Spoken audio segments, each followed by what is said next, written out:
Olá, senhores. Retomando os estudos, hoje o tema é o direito patrimonial, né? Vamos cuidar do direito patrimonial dentro do direito de família, ou seja, falar do regime de bens. O regime de bens é importante a gente ter uma noção primeira de que em 1916, quando o casamento era a única forma de instituição de família e tinha uma natureza indissolúvel, o regime de bens era o regime da comunhão universal, né? Esse era o regime legal de bens vigente à época, porque o patrimônio se confundia. Então, não importa quando você tivesse adquirido, se antes, se depois, como o regime era universal, porque era indissolúvel o casamento, não havia necessidade de outras modalidades ou de outras regras, embora tivéssemos o regime total. Apenas para esclarecer, a origem disso tudo se dá pelo fato de que, ao conviver com alguém, os senhores necessariamente terão um envolvimento patrimonial.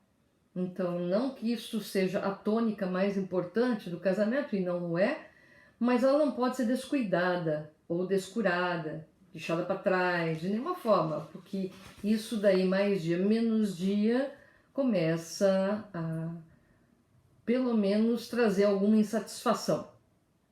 Foi só com a lei do divórcio, com a lei 6.515 de 1977, que houve a mudança no regime de bens. E passou a ser regime legal de bens, ou seja, quem não escolhe com qual regime de bens quer casar, casa pelo regime legal. Até 1977, esse regime era o da comunhão universal. A partir de 1977, passou a ser o regime da comunhão parcial de bens. Hoje eu vou fazer apenas uma breve diferenciação desses regimes de bens para que depois a gente possa estudar cada um deles e as suas propriedades. Então, apenas esclarecendo ainda aos senhores que, no que concerne a união estável, nós temos contratos de convivência e nele deve ser estampado a vontade daqueles que mantêm a convivência, sob pena de valer o preceito legal que também determina a comunhão parcial de bens, tá? Então, o que vem a ser uma coisa, o que vem a ser outra? Por que o regime de bens é importante? Ora, acabamos de ver, quando tratamos aí das obrigações da família, o dever de sustento, de guarda, de educação dos filhos, daí se faz com patrimônio. Com qual patrimônio? Seu, dela ou dos dois?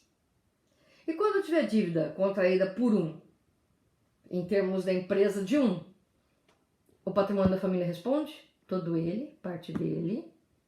Para responder essas questões e outras tantas, é necessário que a gente tenha bem claro quais são os regimes de bens.